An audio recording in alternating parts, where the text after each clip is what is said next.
Hey guys, welcome to a new live session question of the week. I'm recording this video because, as you might know, I made the mistake of not sharing my screen, so that was silly of me. So I'm gonna go over the question again.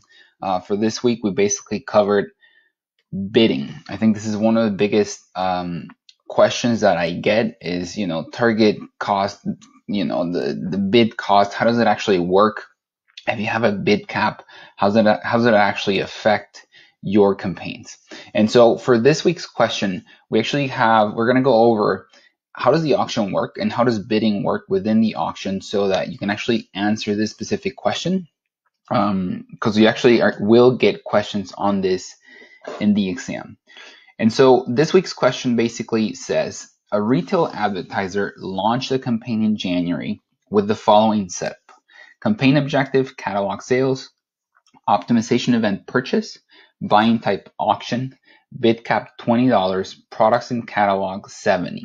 So the advertiser notices that the campaign did not spend the whole budget in March. However, the return on ad spend is still above the goal.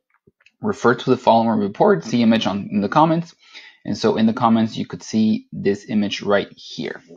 And so what the question is basically saying is, in March, you had a $24,000 in budget and you only spent $20,000, right? So roughly 85% of your budget was actually spent and you didn't spend it all.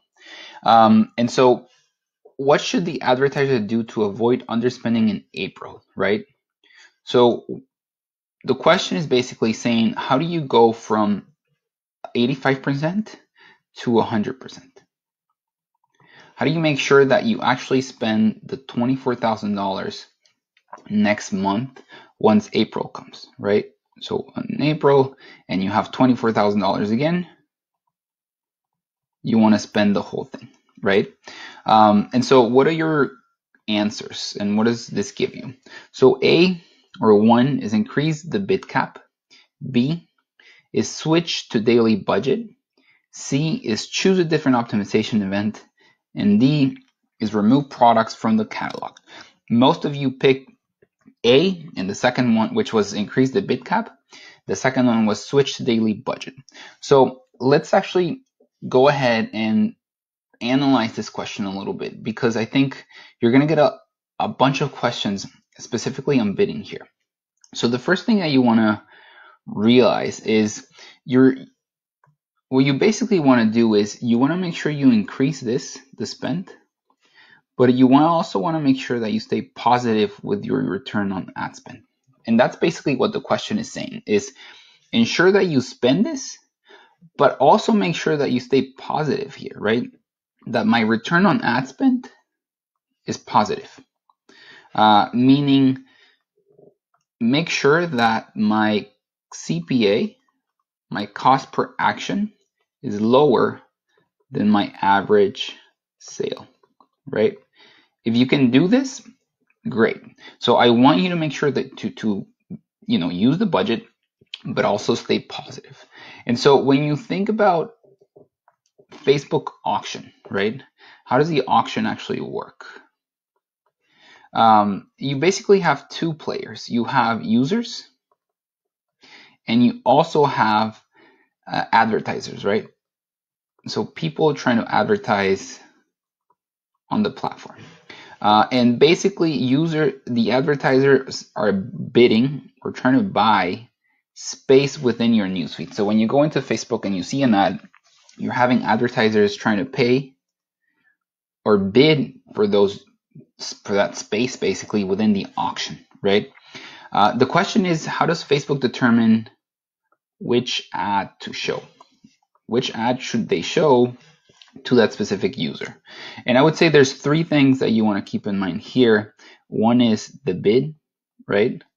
2 is the action rate, the estimated action rates. How much does Facebook, and we're going to go to bidding afterwards, how much does Facebook estimate that the results or the actions that the campaign will have? And 3 is your ad quality. Are you complying with the 20% rule? Is it an image? Is it a video? And the different things that you can do to improve the quality of your ad. Now, bidding, what this basically means is how much you as an advertiser are willing to pay for a specific action, right? For an action. Which in this case, how much are you willing to pay for a purchase, right? If we go back to the question, what this is saying is you basically have purchase as your optimization event, right? So how much are you willing to pay for each purchase? How much are you bidding specifically for that purchase? And what the question is giving you is, I'm actually bidding at $20, right? So I'm willing to pay, I want to go into the auction and bid at $20. How would this setup actually work within the campaign? And I want to give you this example here because this is basically, I'm going to make a couple of changes here. This is catalog sales, right? So I'm not doing link clicks, but I'm actually doing catalog sales. I'm doing, it's not an average cost per click, but it's actually per purchase, right? Or per event, which is going to be my purchase event. I'm not doing cost cap. In this case, I'm doing a bid cap, right? I'm doing a bid cap at 20. And I have a lifetime budget. And this is key because it's one of the options, right? One of the options is saying, well, what if I change this to daily? And we're going to go over that as well. But I'm actually going to set this lifetime budget to $24,000. And we're not going to, care at this point at the start and end date because you know that it's April, right? So for the exercise purposes, it doesn't really matter. But basically what matters, and I think what's hard here is this. What is specifically the bid cap, right? And so bid cap is basically how much what I mentioned, right? If you think about bid, it's how much you're willing to pay, which is not the same as your cost, right? This is how much you're actually paying. How much you actually pay specifically for your action, right? Or event, which in this case, we already know that it's purchase, right? And so imagine that, you have your cost here, you have your budget, your cost in the bid cap, which is at 20, right? So I have this bid cap that I'm setting up as 20. So what happens is that, you're going to have different conversion or possible conversion events within the auction, right? Within Facebook. And what it's going to start doing is it's going to start bidding and getting those conversions for you until it stabilizes and finds the optimal point, right? Which usually, or not usually, it should be lower than your bid. It should always be lower than your bid. It's never going to go over your bid, right? So it's trying to give you stability in a sense. And what it's basically trying to do is it's trying to maximize or give you profitability. Because by stabilizing the cost and ensuring that you're not going over the $20, you're ensuring that you have profitability, right? I know that my margins are these. I know that I can pay $20 to acquire a new customer, which we don't really know if it's $20, right? But from the profitability of perspective, like this is what I'm trying to maximize, right? And this really works with when you're trying to do volume. If you're trying to grow and scale, doing a bid cap actually helps you maintain the profitability while you scale and increase the volume of what you're trying to do, right? So bid cap, what it basically does is this is how much I'm going into the auction and bidding for those conversions, right? Keep in mind that if you find conversions above the $20, it's not going to try to win those conversions or even try to go for them, right? It's only going to go for the ones below it. And so you're basically, as it mentions here, you're controlling the bid in the auction, right? You're controlling how much you're going into the auction and bidding for that specific product. A couple of things to keep in mind is that, let's say this is you and let's say you have the competition, which is other advertisers, right? And you say you have 20 and they're bidding at 15, most likely you will actually win this bid, right? Because you're actually bidding more. But let's say we have a different scenario in which you have 20, they have 20 as well. The ad quality of your competition is better. Most likely they will actually win that competition and not yourself. And same thing if you have 20 and let's say your competition is actually bidding at 20.50, and let's say the ad quality is the same, most likely they will actually win this because you're not even going to enter in that competition, right? Because you're actually bidding lower than what they're doing. So those are a couple of things to keep in mind. And also know that if I bid 20, the competition is at 15, and I actually win that bid, right? I win this, I'm not going to be paying 20. I'm actually going to be paying 15, the next lower bid within the auction, right? So I'm not paying 20, I'm actually paying 15. And this is something to keep in mind, in that even if you set it at 20, it doesn't mean I'm always paying 20, right? I'm going to be paying below that, and you can see the graph here, which with how it would actually work. If you also think about how to implement this, and you think about a funnel as well, and I think this is something in practice that I think it's important as well. If you move this, and let's say you have cold audiences here and you have warm audiences here, and what I mean by this is you have people who add to cart, they added products to your cart, and here you have core or saved audiences, right? And you could say that you have views here within your website, and here you have checkout. And this should be the other way around. Actually, we're going to put add to cart here and checkout here, right? Usually, how does the bid work?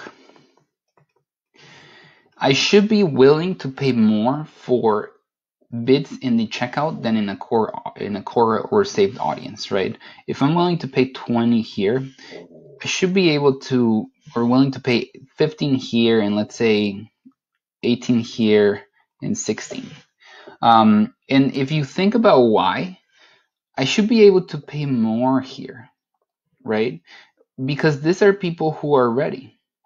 These are people who already added products to their checkout. And so they're most likely to convert. Whereas in a core audience, they're not ready. These are people who maybe don't even know me. They might like the product, but they're not ready. And so usually in practice, and I mentioned this because you want to actually, and this helps play around with your bid depending on the stage of the funnel where you're at, right? Depending on the stage, I should be able to bid more as I get closer to checkout, and as I move away from that conversion, I should bid less, right? So think about the action, the ultimate conversion that you're trying to get, and how bidding works. And so let's actually go back to our question. And so the question basically says, well, what should the advertiser do to avoid underspending in April? So let's look at the data here, and let's look at my cost per acquisition, right? So if we graph this, let's try to graph this again, and we have my time and my budget. What I'm basically doing here is saying I'm setting my bid at 20 again, and if you think about it over time, this is what basically happened, right? This is what happened. Let's graph this here. So in the first month, I had 14.9. Second month, I had 17.6. And third month, I had 19.9, right? So if we were to graph this, it would probably go a little bit like this. And so if you think about it in this way, basically it's going into the auctions and trying to find those auctions that I can pay for and I can afford. However, if there were potential conversions or events here, Facebook is not going for those, right?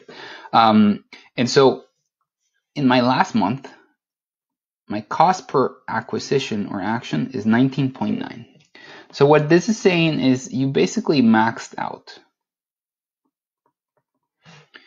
Facebook was able to find as many conversions as they could, but it maxed out. You know, you're telling them you can't go above $20, and it's not going above $20, but it's also not finding conversions above those $20. And it's still making profit, right? It's still a 3.6 return on ad spend. So the campaign is actually working. I'm making conversions. I'm going to erase a little bit here so that it's less confusing. I'm still making conversions, and I'm still positive. However, I'm not spending the whole budget. And so let's go to our answers, right? So increase the bid cap. This actually might make sense if you think about it. And if we go back to our little graph, if I were to increase this here, and let's increase it by 20% to 24, I actually might be able to get more conversions at a higher cost because I'm increasing my bid, right? It's not necessarily going to be 24, but it might be 21, 22, 23, 23.9, right? But I might be able to increase that and actually spend my budget. So this actually might make sense. If I actually switch it to daily budget, this actually doesn't make sense. And it doesn't make sense because if you think about how daily and lifetime budget works, right? So with daily budget, what I'm doing is I'm doing a straight line and I'm telling Facebook I'm spending, I don't know, $50 a day. With lifetime budget, what it basically do is you're telling Facebook, I want you to pick how you're going to spend the budget, right? And let's say at the beginning of the campaign, you spend it more, and as time went on, you spend it less. But I'm letting Facebook optimize that. One thing that I don't know in this specific example is I don't really know how many conversions Facebook is doing over time, right? Did it do more conversions at the beginning of the campaign versus the end, or is it stable, right? Are the number of conversions stabilized over time? And I'm actually doing something like this, where one day I'm doing 10, the other day I'm doing 9, and then 11, and then 9, and then 12, and then 8. And so the number of conversions over time are stabilized, or did one day all of a sudden it found 25 conversions in one day. And so if you switch it to daily budget, you're actually gonna worse your results, right? Because you're giving Facebook less budget to work with. You already know that it's limited because you're already maxed out your cap. So it doesn't make sense. The third thing is choose a different optimization event. And this actually doesn't make sense either, right? You're actually getting purchases. And this is something important, is that let's say if we move this to checkout, right, or add to cart, it wouldn't make sense, right? It would make sense if, let's say, website conversions, you were getting 100 or you weren't getting any conversions. Then switching that might actually make sense. But you are getting conversions. You're still getting a positive return on ad spend. So it doesn't make sense to change that and remove products from your catalog. It also doesn't make sense. I have 70.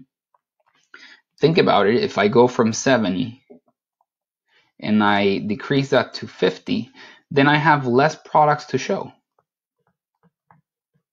The more products I have, probably the probability of a sale increases, right? Because I'm retargeting all the products and then I'm not limiting the number of products. And so the correct answer was actually to increase the bid. That actually makes sense in this case. You actually want to increase the bid, and that is the correct answer. And the reason being is because you've maxed out your bid, right? And you're still positive within your campaigns. One thing to keep in mind is that this actually makes sense as long as this is positive. But the moment that my cost per acquisition becomes higher than the average sale, then this actually doesn't make sense, right? And we're only talking about return on ad spend, because I could be at a return on ad spend of, let's say, 1.2x, and I'm actually not making money.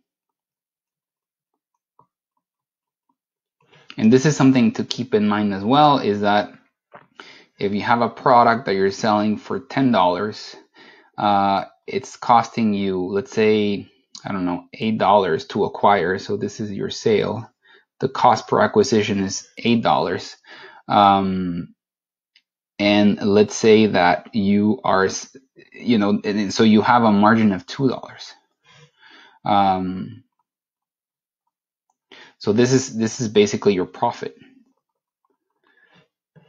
marketing wise, right? And I'm not even gonna say, I shouldn't even say profit here, but this is the margin. But let's say that it actually costs you $4 to produce the product. You're actually losing money here. And this is why I think it's important that you determine this. How much am I actually willing to pay? Because I can actually, we can actually increase this from 20 to 24. Now, is 26 my limit, right? And we might hit that. This is not in the question, but I think it's something to keep in mind when dealing with return on ad spend and actually working with your campaigns, right? And so I had a couple of questions that I saw on the session, and one was, what is the difference between putting a daily budget as opposed to lifetime budget, Jenny?